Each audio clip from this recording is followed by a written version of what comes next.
I accidentally found a recording of my girlfriend and her married boss. They called me passive.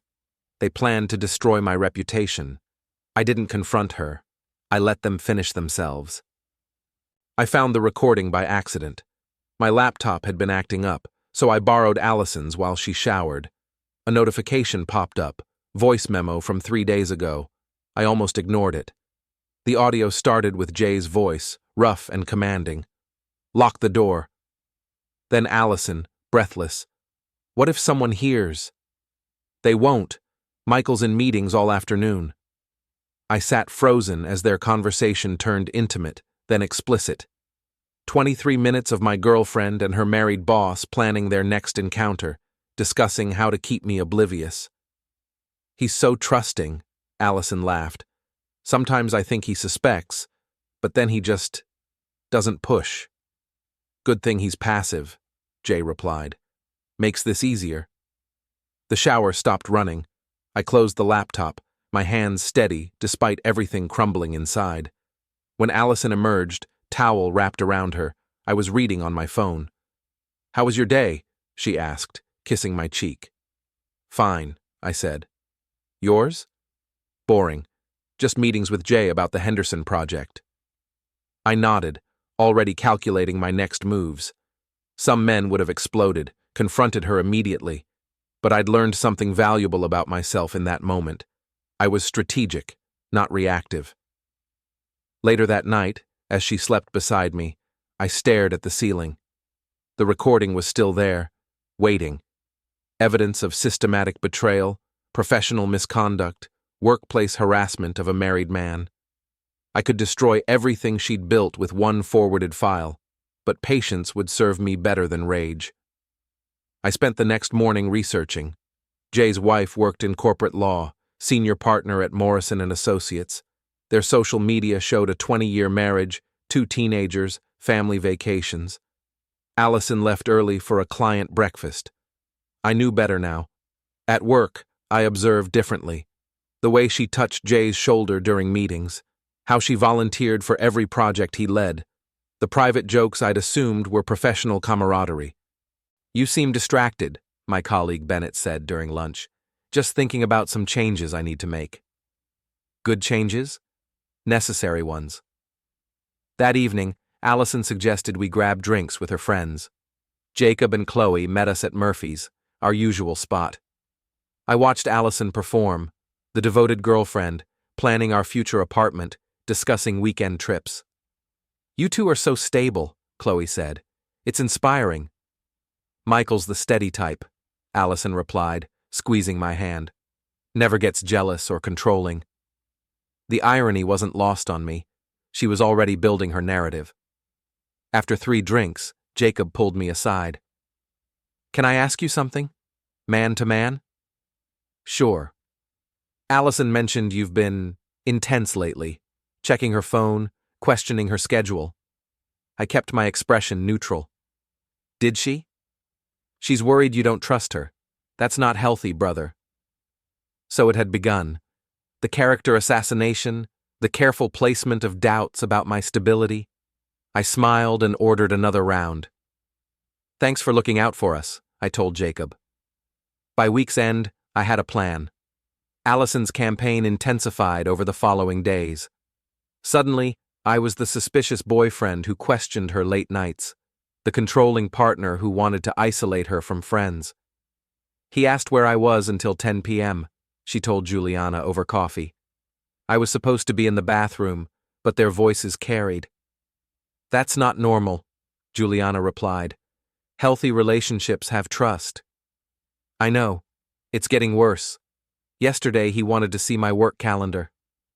I'd never asked about her calendar, but Juliana nodded sympathetically. The lies multiplied. At Bennett's birthday party, Allison mentioned my mood swings to our mutual friends, how I'd been different lately, more possessive. "Maybe couples therapy?" suggested Mira, Bennett's girlfriend. "I've brought it up. He says I'm overreacting." Another fabrication. I watched her weave fiction into truth so seamlessly that even I began to doubt my memory. The photograph appeared on her Instagram that Tuesday, her and Jay at a company lunch, his hand on her shoulder. The caption read, "Great mentor, even better friend." Some people don't understand professional relationships. The comments poured in from co-workers, supportive messages about jealous boyfriends and trust issues. She'd made her move public, painting me as the insecure partner who couldn't handle her success. That evening, she showed me the post. "I had to address the rumors," she said. "People are talking." "What rumors?" "About you being uncomfortable with my working relationship with Jay." I studied her face, the practiced concern, the slight tremor in her voice. She was good. "I trust you completely," I said. Her smile faltered for just a moment. The keycard arrived by courier on Thursday morning. Plain envelope, no return address. Inside, a hotel access card and a handwritten note. "Room 412. Today, 6 p.m. Come alone. A friend." I almost threw it away. Then I noticed the letterhead, Morrison and Associates. At 6 p.m. sharp, I knocked on room 412. The door opened to reveal an elegant woman in her 50s, silver hair pulled back, expensive suit. "Mrs. J," I said, "please call me Catherine, and you must be Michael." She invited me in. The suite was pristine, corporate. She'd clearly been waiting. "I know about the recording," she said without preamble, "and I know what they've been saying about you." I kept silent. My husband has a pattern. This isn't his first affair, just his most public one. Your girlfriend, however, is different. She's strategic. Catherine poured 2 glasses of wine, handed me one. "She's been documenting everything. Your supposed jealousy, your controlling behavior, building a case that you're unstable, possibly dangerous." "Why are you telling me this?" "Because I'm tired of cleaning up Jay's messes. And because you don't deserve what she's planning." She slid a folder across the coffee table. Inside were screenshots of text messages, emails, even a draft of a restraining order petition. "She's going to claim you threatened her, that you've been stalking her at work. She has witnesses lined up, people who believe her version of events." My hands remained steady as I read through the documents. "The company party is tomorrow night," Catherine continued. "She plans to make a scene, claim you showed up uninvited and became aggressive. Security footage will be conveniently missing from that section of the evening." "What do you want from me?" "Nothing. I want something for you." She smiled. "Justice." The hotel ballroom buzzed with conversation and clinking glasses. I arrived exactly on time, wearing my best suit. Allison stood near the bar with Jay, playing the perfect corporate couple while his wife worked the room separately. "Michael," Bennett waved me over. "Didn't expect to see you here." "Allison invited me," I said, loud enough for nearby colleagues to hear. She turned, her face cycling through surprise, annoyance, then practiced concern. "Honey, I thought you weren't feeling well." "I'm feeling much better now." The recording device in my pocket felt weightless. Catherine had provided it. Professional grade, crystal clear audio. Everything Allison and Jay had said that first day was about to become very public. "Can we talk privately?" Allison asked, her smile tight. "Of course. But first, I have something to share with everyone." I moved toward the presentation screen, pulling out my phone. The Bluetooth connection was already established. "Michael, what are you doing?" Jay approached, his face flushed with wine and alarm. "Sharing some interesting audio I found, about professional relationships and trust." Allison's eyes went wide. "You can't—" "Actually, I can. It's my laptop, my cloud storage, legally obtained." The room grew quiet as I pressed play. Jay's voice filled the space. "Lock the door." Then Allison. "What if someone hears?" Their colleagues listened in growing shock as 23 minutes of betrayal, manipulation, and workplace harassment played out. Every detail about keeping me oblivious, every laugh about my passive nature, every plan for their next encounter. Catherine J. stood near the back, her expression serene. When the recording ended, the silence was deafening. "This is fake," Allison whispered, but her voice carried no conviction. Jay had already left. The photograph made everything worse for her. While the recording played, someone had taken pictures of Allison's face, the moment she realized her lies were crumbling. By morning, the images were circulating through the office, capturing her transition from confident manipulator to exposed fraud. "I can explain," she said when she called me at 7 a.m. "No need. Everything's quite clear now." HR had already contacted me. 3 colleagues came forward with stories about Allison's campaign against me, how she'd asked them to remember me as controlling and jealous if anyone ever asked. Juliana arrived at my apartment that afternoon, tears streaming down her face. "I'm so sorry, Michael. I believed her. She made it sound like you were dangerous. She's very convincing. The things she said about you, how you'd isolated her from friends, how you checked her phone, followed her to work. None of it was true, was it?" "None of it." Juliana sank into my couch. She showed me texts she claimed were from you, threatening messages, obsessive emails. But after hearing that recording, she fabricated everything. I helped her, Michael. When she filed the restraining order petition, I was going to be her witness. I was going to testify that you'd been stalking her. The betrayal stung, but not as much as it might have a week ago. I'd learned to expect it. "She's very good at manipulating people's emotions," I said. "What happens now?" Before I could answer, my phone buzzed. Text from an unknown number. "Coffee tomorrow? I think we should meet. Tessa from Morrison and Associates." I looked at the message, then at Juliana's guilty face. Now I move forward. The key card to my new office arrived 3 weeks later. Morrison and Associates had offered me a position, senior analyst, significant pay increase, and most importantly, a fresh start away from the wreckage of Allison's schemes. Jay had been terminated immediately. The recording violated multiple workplace policies, and his pattern of affairs had finally caught up with him. Allison lasted 2 more days before resigning to pursue other opportunities.